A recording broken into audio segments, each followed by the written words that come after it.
السلام عليكم. الاسبوع اللي فات احنا كنا زرعنا الصواني دي معاكم. دلوقتي بقى تعالوا نشوفوا ايه النتيجة. بسم الله ما شاء الله،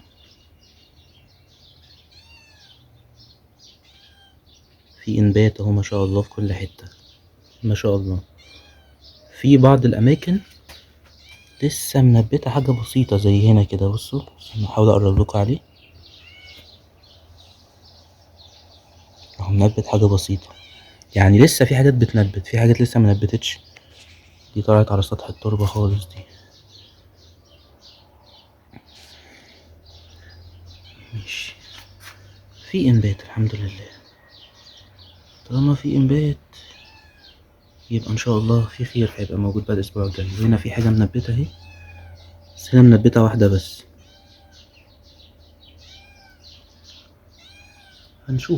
هنشوف لسه الاسبوع الجاي هيبان اكتر. هنا انا ملاحظ ان في انبات برضه اهو حصل ما شاء الله في النص وفي الاخر. انا مش متذكر انا كنت زارع هنا ايه، بس هرجع ابص تاني يعني، هرجع اشوف انا كنت زارع ايه في الفيديو واقول لكم. هنا اول 4 صفوف مش مطلعين حاجة خالص، مفيش حاجة منبتة الا هنا في حاجة اهي، وهنا في حاجة. الصف التاني والتالت منبتين ما شاء الله كتير. الصف الرابع والخامس منبتين برضو ما شاء الله. ننقل بقى على اللي بعده. هنا الصف الاول والتاني منبت. الصف الاول هنا منبت اهو، والصف التاني والتالت والرابع كله منبت برضو.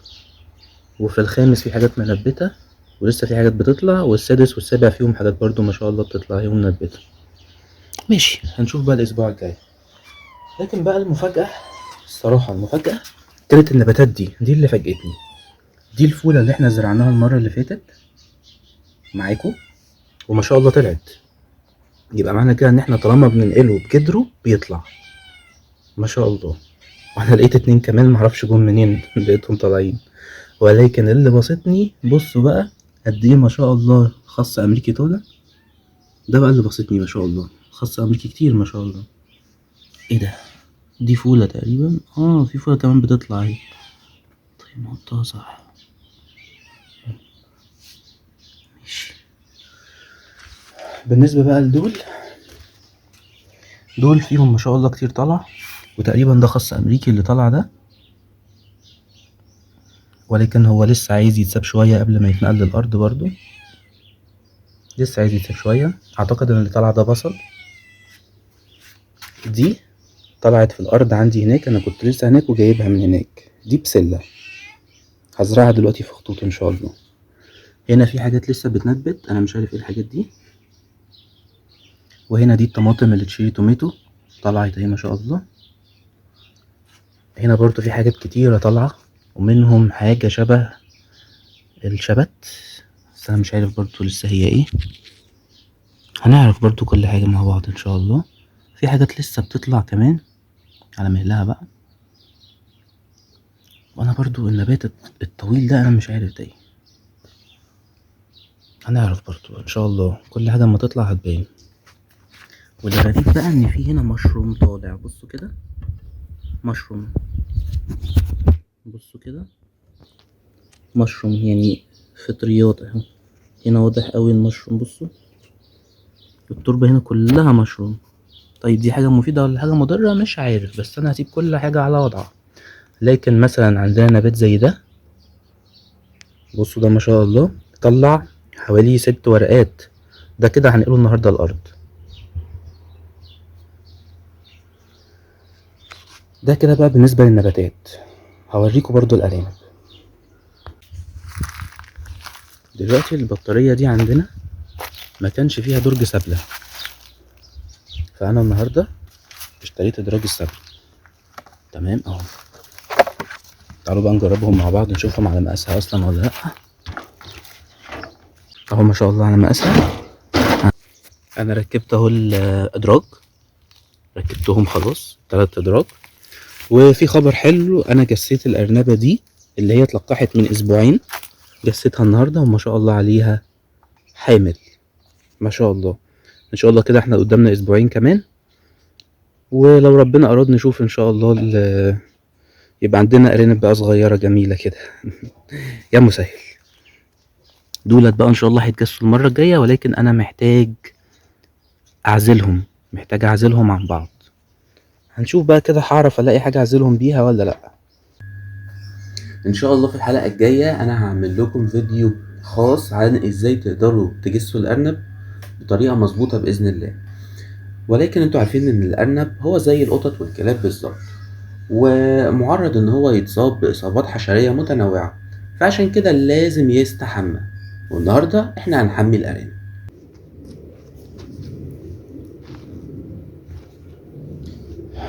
بنجهز اهو، دول 3 لتر ميه. 3 لتر ميه يبقى بيتحط عليهم 3 سنتي من الدايزانون. ده دايزانون بتركيز 60%، هتلاقوه عند اي صيدليه بيطريه. تخفيف الدايزانون هو عباره عن 1 سنتي على كل لتر، فشوف انت هتحط كام لتر وعلى اساسه تحط عدد السنتيات. ثانيا ناخد بالنا واحنا بنحمي الارانب الميه ما تخشش ولا في ودنهم ولا في عينيهم. وحاجه كمان لازم نعملها، الاول الارانب النظيفه هي اللي تستحمى، بعد كده لو في ارنب انت شاكك فيه ولا حاجه ده اللي هيستحمى في الاخر، عشان العدوى برضو ما تتنقلش. رغم ان هو كده ولا كده باذن الله مش هيتنقل، لان الدايزانون بيقتل كل واي حشره موجوده فيه باذن الله.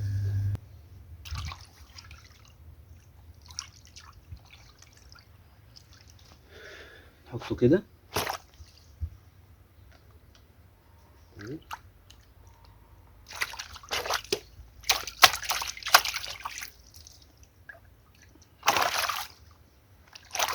اثبت.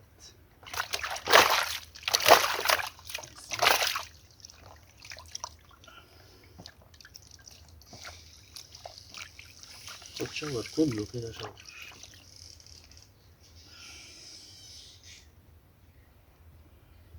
اهم حاجه بس ما نجيبش في عينيه ولا ندخل جوه ودنه.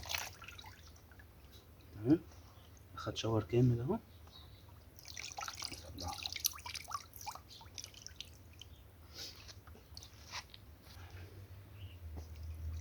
اهم حاجه ما ندخلش في عينيها زي ما قلت لكم.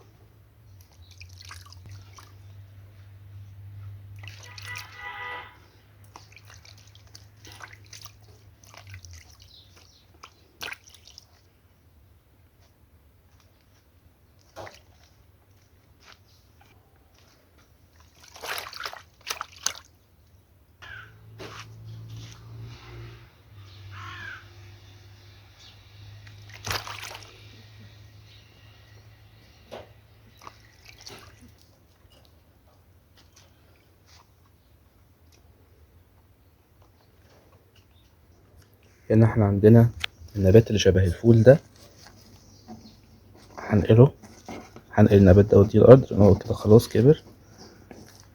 دي الارض اللي احنا زرعينها مع بعض، وده اول حوض فيهم. اول حوض ده المفروض ان هو مزروع كيل. طبعا بصوا يا جماعه في حشائش كتيره، وانا مش عارف هل في ضمنهم في كيل ولا لا. تاني حته اللي هي دي اللي انا كنت زارع فيها السويس شارت، طلع 2 مع بعض اهم طالعين كويسين برضو سويس شورت. مش عارف برضو الباقي فيه ايه، كله هيبان بعد الري. هنا الارض التالتة ودي انا كنت زارع فيها الخس الامريكي. انا مش باين برضو فيها اي حاجة خالص، مش باين فيها خس امريكي. دي بيتهيألي ما نبتتش، اول بذور بتاعة الخس الامريكي انجرفت مع المية ساعة الري، انجرفت مع المية. هنا انا كنت زارع البنجر الاحمر، وانا شايف اهو بنجر احمر اهو، واحد طالع واحد جنبه واحد جنبه اهو. في بنجر احمر انا شايفه كتير طالع اهو، في كذا واحدة بنجر احمر طالع في الارض. الفول اللي احنا كنا زارعينه دي كلها حشائش، كل ده حشائش. وطبعا الحشائش دي انا محتاجها لان انا هعمل بيها حاجة اسمها كفر كروب. يعني اول ما هلاقيها بتبدأ انها تطلع البذور بتاعتها هحرتها في الارض او بالشوكة كده، بس هطلعها من الارض حاجة بسيطة بحيث ان هي ما ترميش تقوي تاني في الارض. بص بقى ما شاء الله، ده الفول اللي احنا زرعناه المرة اللي فاتت، ده الباقي اللي فضل في المشتل. ما شاء الله ما شاء الله، طالع ومرعرع وجميل. وفي النص هنا دي بسلة، وده كده برضو بسلة، ده وده وكل ده كده بسلة. تمام، كل ده بسلة. تعالوا بقى نشوف الفول اللي احنا زرعينه في الارض. ما شاء الله، برضو الفول اللي احنا زرعينه في الارض كله اللي اتشتل ما شاء الله جميل، واللي برضو كان مزروع من البذرة ما شاء الله جميل. تقريبا كده احنا اول ناس شتلنا الفول بفضل الله يعني، وتوفيقا منه. انا انبسطت قوي ما شفت المنظر اول ما جيت، ده انا اول ما جيت جريت اطمن على الفول ده اول حاجه.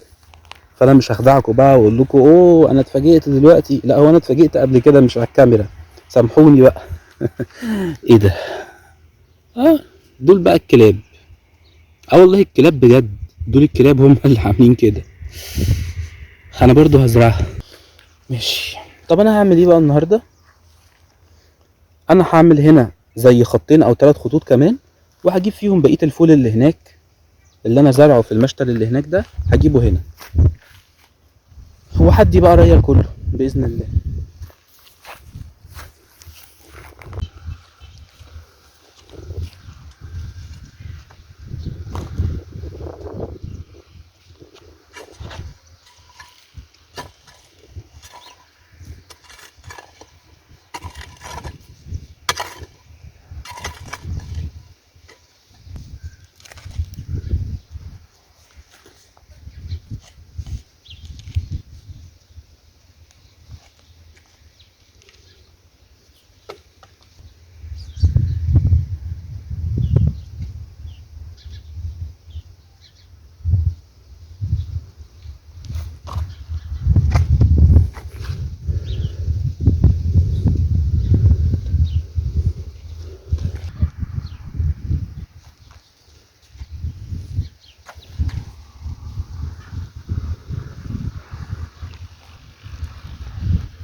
دول الخطين اللي احنا عملناهم اهو، هنا الخط ده والخط ده، وادي الشتلات بتاعتنا اللي احنا لسه شايلينها من الارض، شتلات الفول البلدي.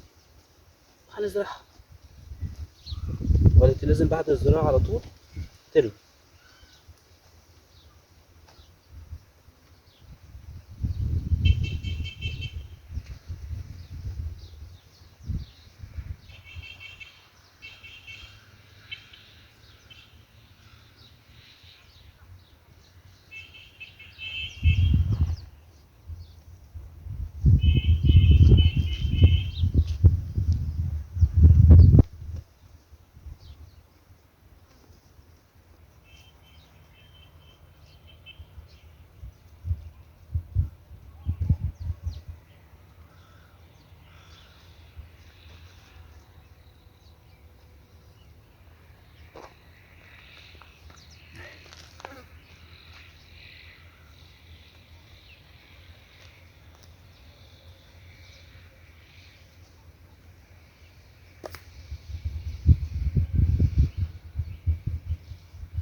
ده كده الفول الجديد اللي انا شتلته النهارده، ده ما شاء الله الفول القديم اهو، بسم الله ما شاء الله.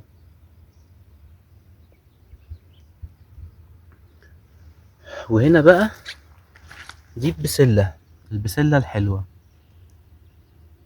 الامريكيه، البسله الامريكيه اهي،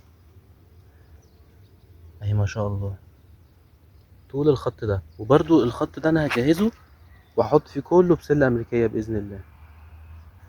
طيب